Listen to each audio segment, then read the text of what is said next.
Hello and welcome. This is the latest of the online talks put on by the Peak and Northern Footpath Society. Tonight we are delighted to have with us Genni Butler, who heads the Rights of Way team at Cheshire East. Genni has stepped in very much at the last moment to deliver the talk that her colleague, Nicola Swinnerton, had prepared. Nicola is unwell. We wish her a speedy recovery and thank her for putting the talk together. 29 of our inspectors cover 101 parishes in Cheshire East, and they and the Society benefit from a close working relationship with Cheshire East to resolve footpath problems. So we are very much looking forward to hearing about how the Rights of Way network is managed and cared for. Genni Butler.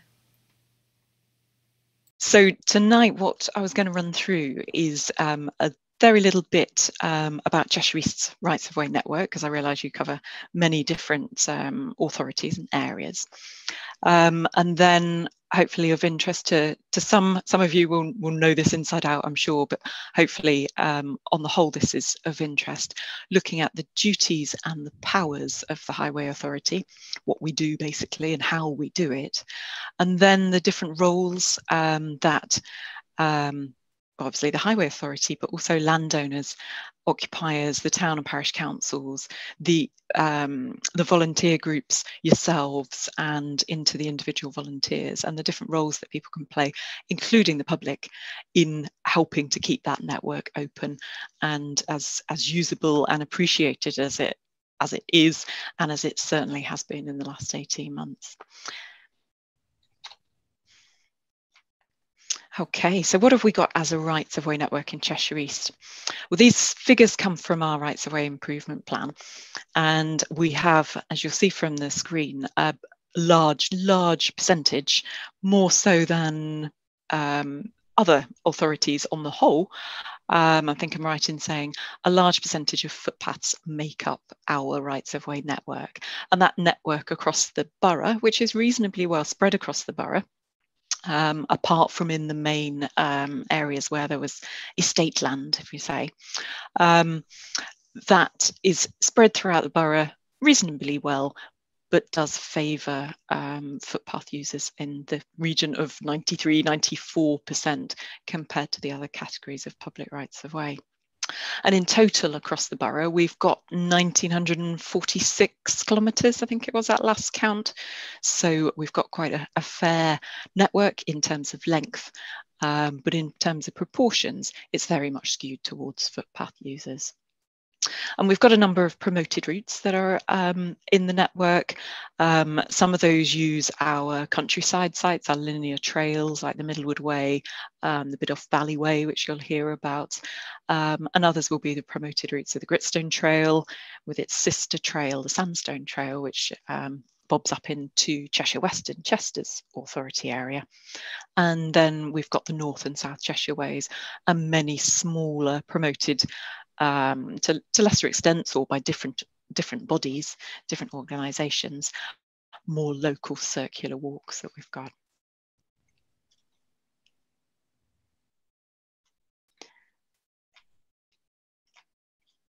Sometimes my screen takes a little bit of time to catch up. Here we go.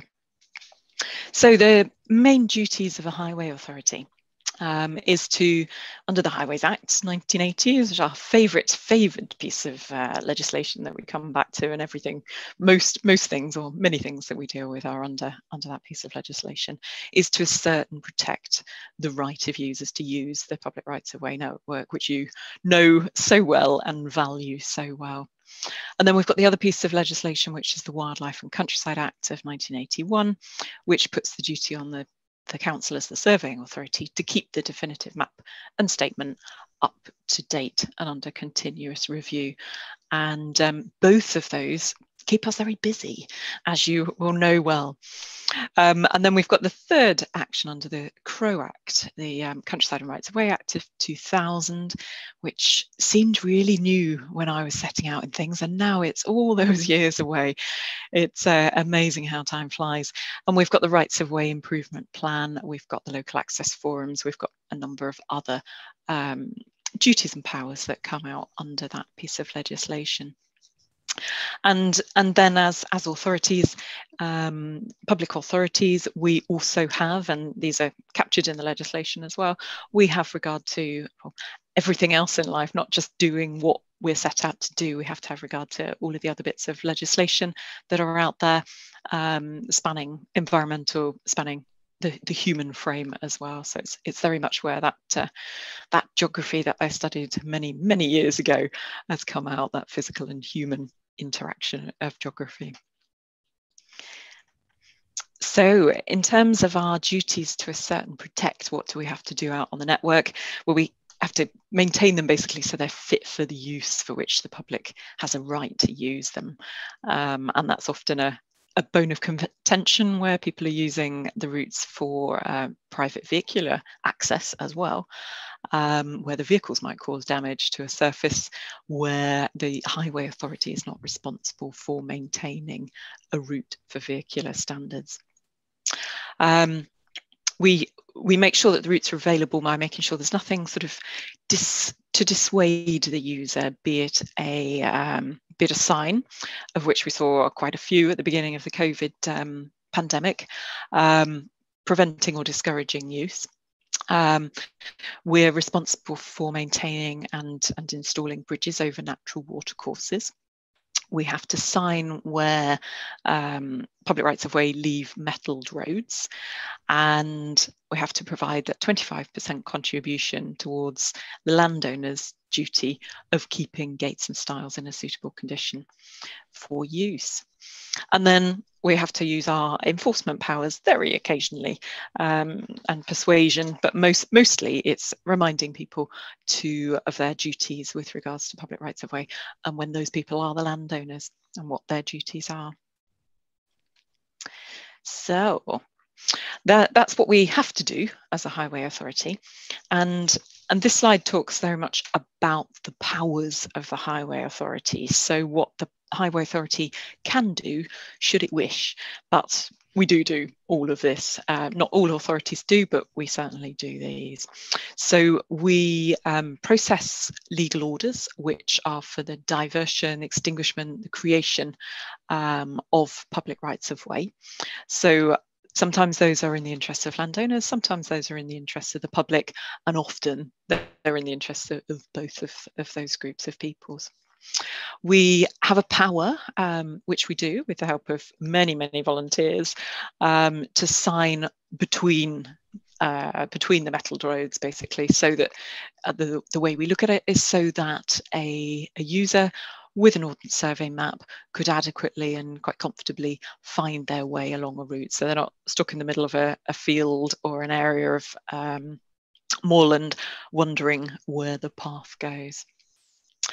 We authorise new structures such as gates on public rights of way where they're needed for stock control purposes, and only really for that reason, other than public safety, particularly at highways.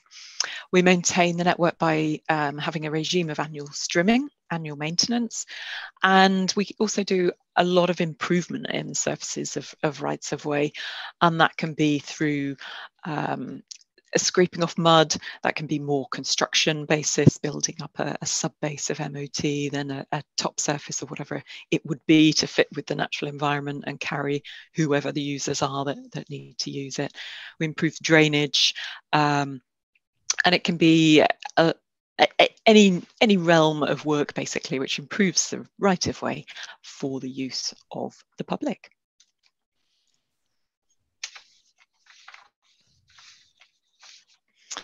So how do we do that? Well, we do that within the team in two sort of subgroups of the team, if you like.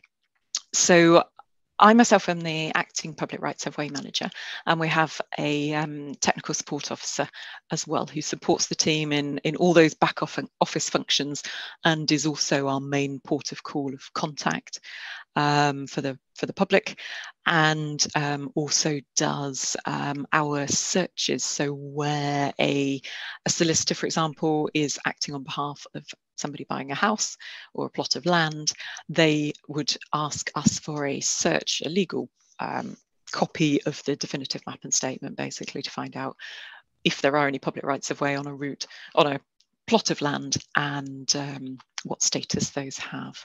So that's our technical support officer, who works exceedingly hard. We have a legal orders team, also working extremely hard, and they deal with all of the diversions, the creations, the extinguishments that we have. They deal with the definitive map modification orders.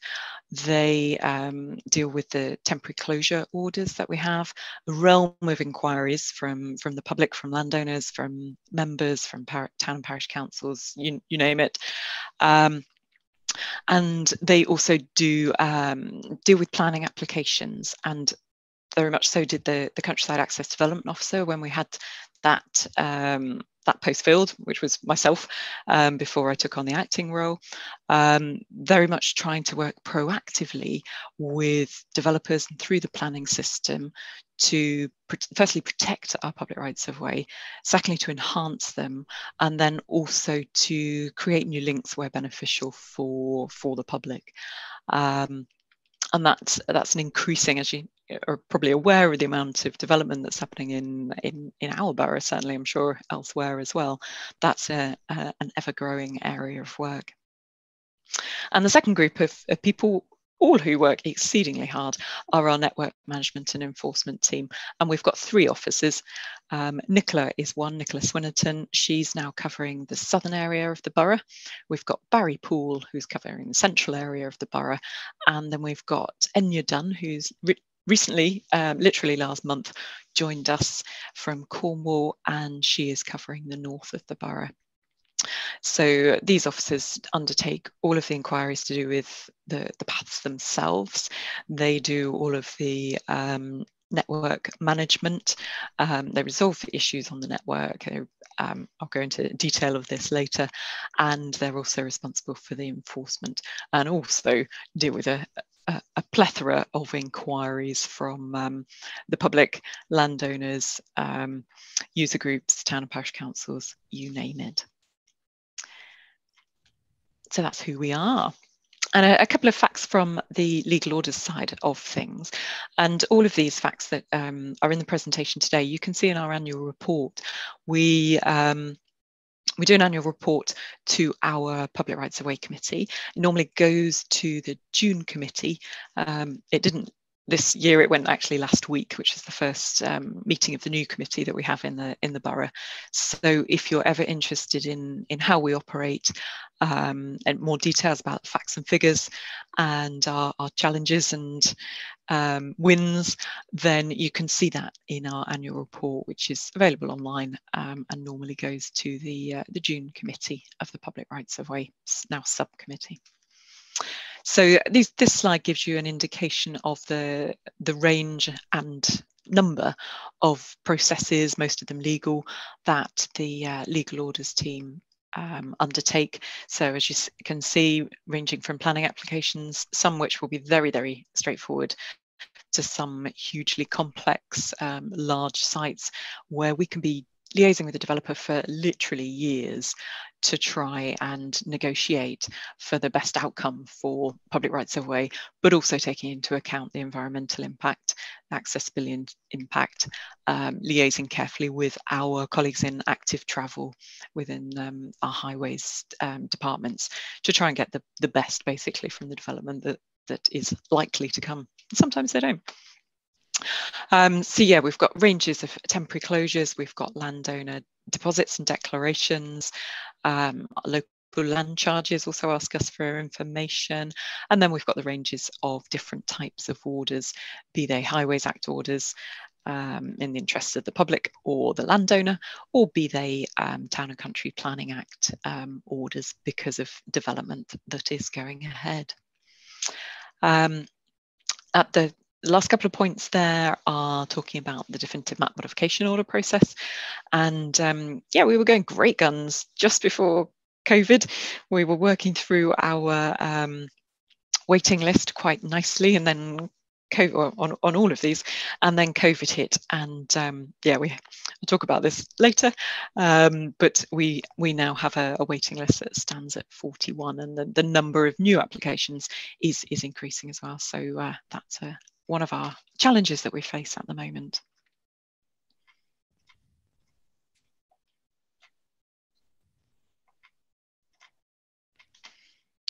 My screen has fallen. My screen has frozen. I do apologise. Let me try and encourage it to move on. Right, so pretty pictures rather than statistics this time. And what we do on the network, well, you will see this as you're out and about. So types of things that we do, we install gates, for example, and often, well, we seek every opportunity to replace stiles with gates, and that's something that the society is supporting us in, which is absolutely fantastic, with the funding that has been made available for this, and it's making such a difference.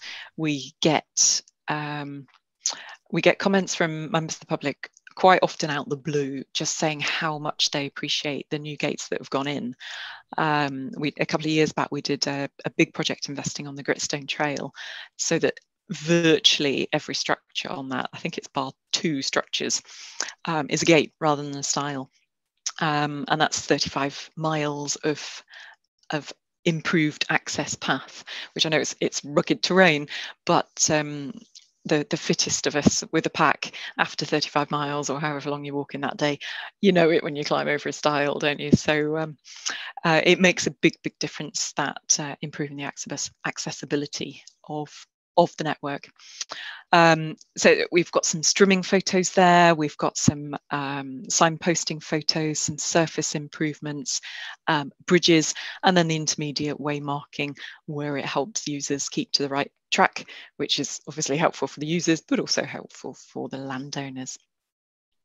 And just to throw a couple of stats in there, last year, so 2020 to 21, we installed in the region of 70 gates, 16 bridges, and approaching 200 signposts, finger posts. And that doesn't include the surfacing works that we've delivered, and also the resolving of issues on the network, which are done through liaison with landowners, persuading landowners doing things out of courtesy for us, which is fantastic.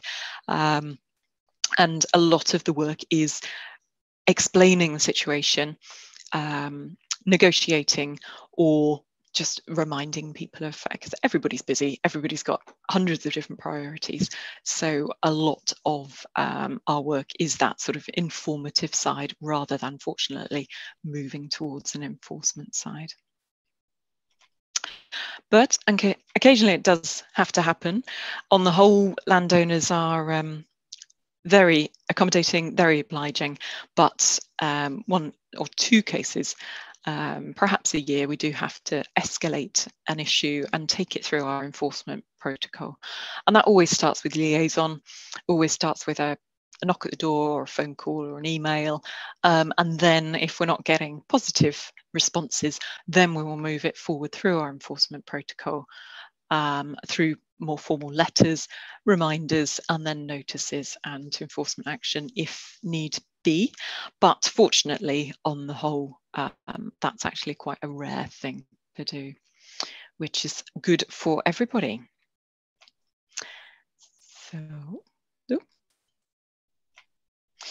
So what other resources do we have? We've talked about the numbers of people we have, but what do we have in terms of finance? And we're fortunate, basically, and we know that. Each year, touch wood if I can, we have an allocation of capital and we have an allocation of revenue, and that's been pretty stable for the last couple of years, which is great. But we're not sitting on laurels, because we also know that prices are going up dramatically. Some of you who've gone out looking for timber in particular, or metalwork, or anything that you've been buying recently, will have discovered that some of the prices of things that we procure have gone up 100% in the last year.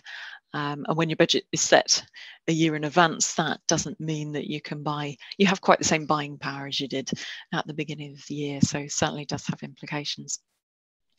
But we get a capital allocation through the local transport plan in recognition of the value of rights of way, not just for active travel, but also for health and well-being and the whole, the borough's quality of place as a whole. We've also been successful in the last couple of years of putting in bids to gain capital for our, to help us counter, in one case, the impact of climate change and the really severe storms basically that we've been having of recent years, which have resulted in large numbers of bridges being washed away, or the scouring under bridges so that they become dangerous, or surfaces being washed away. Fortunately, in some cases where we've only just put them in, an overland flow has seen the surface taken away.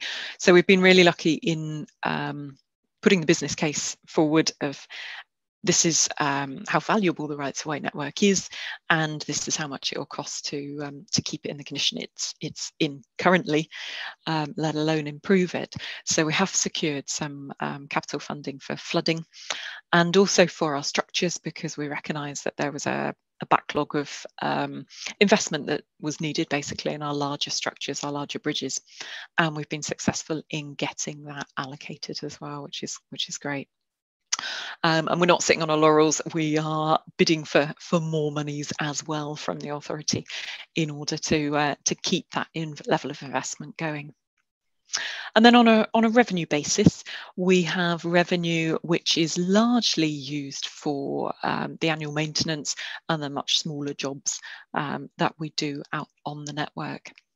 And then to bolster all that, we have we occasionally are successful in securing grants from the grant giving organisations. We also get contributions very kindly, and this is where I'm very grateful to the Society, for grants for individual projects or for general contributions, and these come from all the different user groups who are out there, including yourselves, also from landowners, parish councils and other benefactors. So we are exceedingly grateful, and they just make the difference in how much we can invest on that network to benefit the public. We also have Section 106 funding that we get from developer contributions, and that can make a massive difference where a development is having an impact on an area, and the number of users as a result of the development will increase, and therefore put increased demand on that public rights of way network. So that's another area that we tap into as much as we can for funding. So this slide just gives a little flowchart basically of how we deal with issues that are reported in, and I'm sure all of you will have put reports into us about things that you found out on the network, and perhaps this might just be of interest of how we deal with them. And we are exceedingly grateful for people, members of the public, yourselves and others, being our eyes and ears out on the network, because we have that network of 1,946 kilometres and only 3 network officers. There is no way that they can do a proactive survey or walking of that network. They are reliant, we're all reliant on reports of issues being fed into us. So we're grateful for you guys being our eyes and ears out on the network. So we've got a couple of different ways that information comes to us, and again, COVID's had a change in this.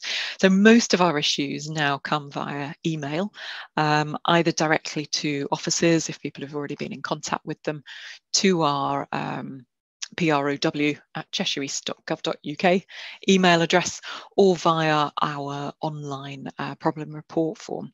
And what we've done over the last year is try to improve that report form so that it proactively captures the right level of information that we need from a report to make it as efficient for officers as possible to find out exactly where that issue is, because you'd be surprised at the number of spurious or confused reports that we do get, particularly when it comes to grid references. the nature of the issue, how long it's been there, attaching photos, capturing the information on the parish and the number, so that when that issue is received by the officer, they can more readily resolve it there and then.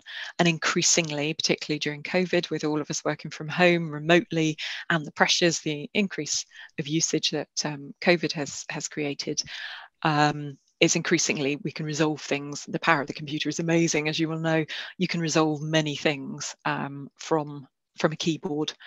And if we can do that, then we can get on with the next issue much more quickly. Obviously, sometimes we do have to go out and verify, and we might call upon a local volunteer or somebody we know, another officer in the area, or ourselves, to go out and just check that that report before we take it up with whoever it needs to be taken up with. So we then speak with the landowner if necessary, either getting their permission for an improvement or asking them, reminding them about their responsibilities, and that might be the end of the matter. That might be everybody happy. Sometimes it takes a long time to find that landowner. That can be quite a detective story, and it's amazing what you can Google. You can use Facebook, you can use the phone book, all sorts of different resources we've got to tap into databases of landowners, but that can take some time, particularly if the land is unregistered. And then how it works in our borough is, if works are required, like a kissing gate needs to go in to replace a stile, then we have a batch of framework contractors working for us, and we commission them basically for that job, and we try to geographically group the jobs together, and we send those out to a contractor, and the contractor delivers those on our behalf. I know other authorities have some in-house workers. Ours is all done through a framework of contractors, but they are very experienced and great team of contractors, and most of them have been working for us for years, know exactly what's needed, and they do a very good job for us, and at very, very good value. So that's how that works in Cheshire East. And in Cheshire East also we have a prioritization system, which you may have come across. So when we get these issues, we get so many, we have to obviously prioritize which ones we need to tackle first. And obviously the public safety ones take the priority. Fortunately, they're not the most common, and neither are obstructions and the statutory duties that we deal with. The most common are maintenance and minor compliance issues. So fortunately, that's our major area of issues being reported to us. And then obviously we get aspirations for the network as well, which is great to hear, because we're not necessarily the ones using the network all the time, although all of our officers have got a really good knowledge of their network. It's the local people, it's the users of the rights of way who have the most valid aspirations for the network, and that's where we feed those into our rights of way improvement plan for delivery, basically whenever the opportunity arises, be that through development or highway scheme in the area, or county farms doing something in the area, or anything we hear about HS2, may I put that in there, coming through, anything like that that's happening in the borough. If we know that local people are after a particular improvement, we can start feeding that into the process, and we've been successful on a number of occasions of getting that sort of improvement. So challenges, a couple of these I've mentioned previously, and COVID certainly. I don't know about you, but COVID in the last 18 months I can't remember what life was like before COVID. It has changed life in so many different ways.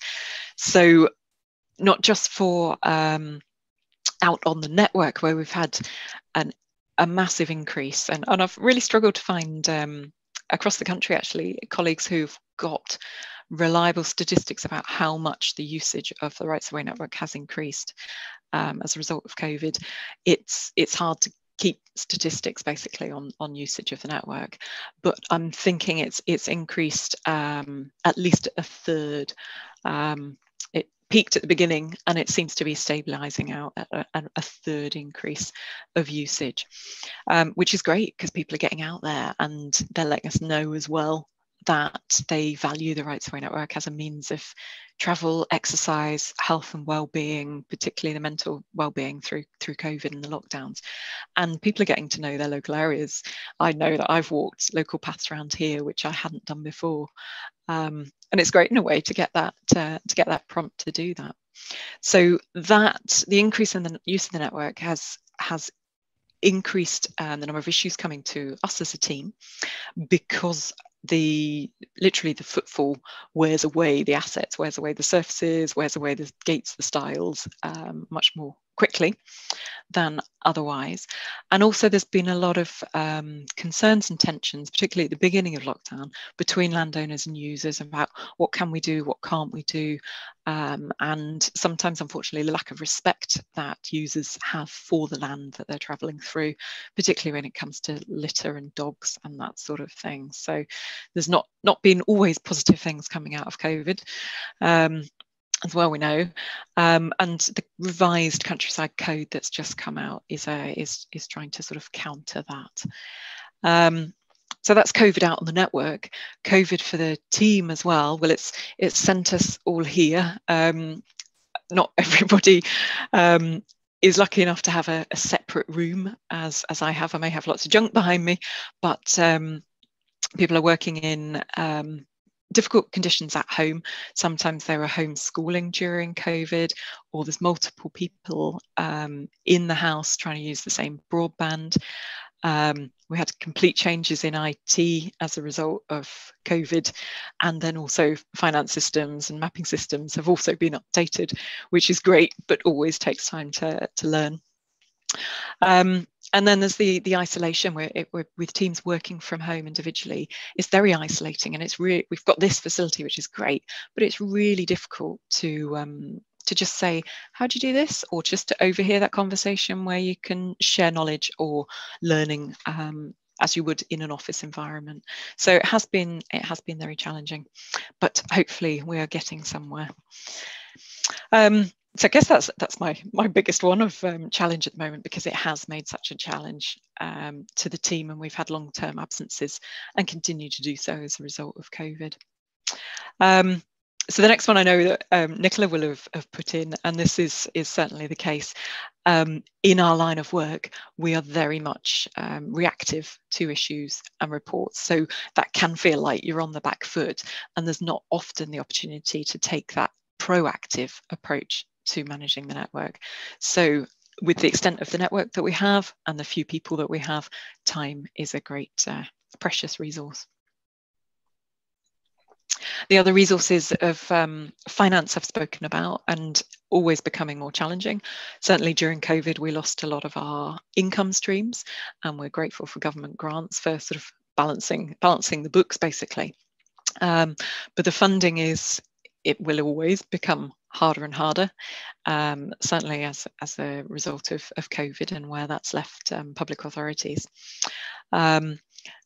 But we're doing our best to source other funding streams or other internal funding streams.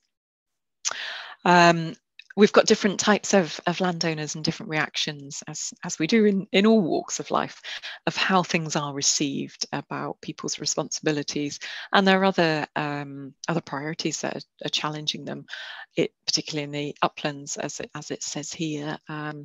Farming's not necessarily the most luxurious or easy of employment, basically, or working the land or life. So there's many conflicting priorities that people are dealing with, and footpaths, understandably, is not always the top of the list. And then we've got bureaucracy from that Nicola's listed here, and internal and external. Yeah, we're a large organisation. We've got government procurement systems that we have to work to. There's the raft of legislation that we work under, and then there's the consents that we might need to get for a particular job, like land drainage consents or Environment Agency consents for dealing with matters. And we're very aware that there's the range of landowners out there, the range of users out there have very varying different expectations of what a right-of-way should be and how people should use it. And what we've been trying to do is to outline clearly for people what they can expect out on the network, and we've got a particular web page that states that, so people can go out prepared and hopefully respect the land that they're travelling through. And that's been a big sort of publicity drive, if you like, during the COVID, during the lockdowns, is to promote responsible access out there in the network. So that's talking a lot about the authority. The next couple of slides look at the roles of landowners and also parish town councils and users and volunteers in how they can help contribute to the network. So landowners, yeah, they have to keep the paths clear of obstructions, otherwise they get a reminder from us. And some of those relate to keeping crops clear from a right-of-way, keeping stiles and gates in good condition so they can be used and safely, and complying with the legislation basically about keeping the right animals and not dangerous animals in fields. And here, David, you may have had a incident which sounds concerning, but you'll know more about that than others. And then signage again, which happened at the beginning of COVID as to trying to dissuade people from using paths that they legitimately could use. So the roles of parish and town councils, well, these are powers that parish and town councils can get involved in. Some do. I've got one at the moment who is very active using development monies that they're benefiting from to establish a really long permissive path on the field side of a highway hedge. And working with the landowner and ourselves to get that put in, to provide a link from the village into the town's facilities. So there's some great roles that town and parish councils can play. And they can do all sorts of things, get involved in maintenance, lighting, seating, creating either permissive or new public rights of way. They can put benches in and all sorts of things, and the prettier side of things as well. And then on to the stakeholder groups, including yourselves. As I say, your eyes and ears are absolutely fantastic in reporting issues to us. Also checking things like checking our orders and just pointing out, oh, did you know that? Have you complied with that? Which is very helpful as well. And the inspections that a number of groups undertake are really vital and really useful to us, because unfortunately we don't have the resource to do that on that basis. And what we're hoping is that some of the inspections that we do have in Cheshire East can be rolled out to cover the whole of the borough. That would be our ideal, because then we'd have the same level of information across the borough and start building that, not just the quality and issue reports, but also start building up that asset register, so we know what gates are where, what bridges are where, and what condition they're in at the same time. And then if we have got that information, we can provide that back out to the public, and then they've got information about accessibility and can decide whether a route is suitable for them or not. That's our sort of ultimate goal. Yeah, providing the information to us in the best way is absolutely so helpful, and those photos and descriptions and that local knowledge is often very useful as well. And then numbers of volunteers, as the next slide says, add a lot of value on the network and can make that difference much more quickly and much more readily than sometimes some of the tasks that we undertake. In doing roles like cutting back vegetation that's just encroaching over the side on a stile, so that that stile is then free for use for people, and that can make a huge difference, as can waymarking and giving people the confidence that they're on the right route. And then, yeah, telling us about best practice is the last point in there, and I hinted at that in terms of legal orders, but sharing that knowledge. Sometimes, because we're so reactive and we're so busy, it's hard for us to see what's happening over the other side of the borough boundary. And sharing that knowledge is crucial in improving what we do and the outcome of what we do. So in doing that, lobbying and raising the profile of public rights of way within authorities or within other stakeholder groups is really key. Absolutely. And the next slide, when computer allows me. Yep. There we go, is the roles of individuals. And as I've said, we have a realm of volunteers registered with us who have a letter of authority and enable us to, or through themselves, do waymarking, minor vegetation, cutting back, checking that notices that we've put up are still there, or just checking on the condition of the network when needed. And that's obviously all done under a plethora of method statements and risk assessments, and that role is absolutely vital, and it's something that we would like to expand on as well. So the role of the voluntary sector is huge and vital, not least in some of the projects that the society itself has funded. And Nicola wanted to share, it's a real shame that she can't share these with you, because she's very proud, rightly so, of what she's delivered out in the network in a very short space of time, and with the great work that yourselves have done and with the funding that you've offered as well. So the photos on the screen right now are on the left hand side. We've got a 6-metre bridge in Reno that the society funded, which has invested in the network, and it will be there for many years to come. We've got some steps improving footpath 2 in Bollington, which you can see make the site much more accessible, and replacing the stile with a gate. You're straight through then. And then the final photos there is in Poynton, footpath 57, where landowner agreed to a number of stiles being replaced with kissing gates, and it would have been prohibitively expensive for the authority to do. So it's the funding of the society that's made that sort of thing possible. So my thanks, Nicola's thanks, and thanks on behalf of the rest of the community to the society for that sort of thing.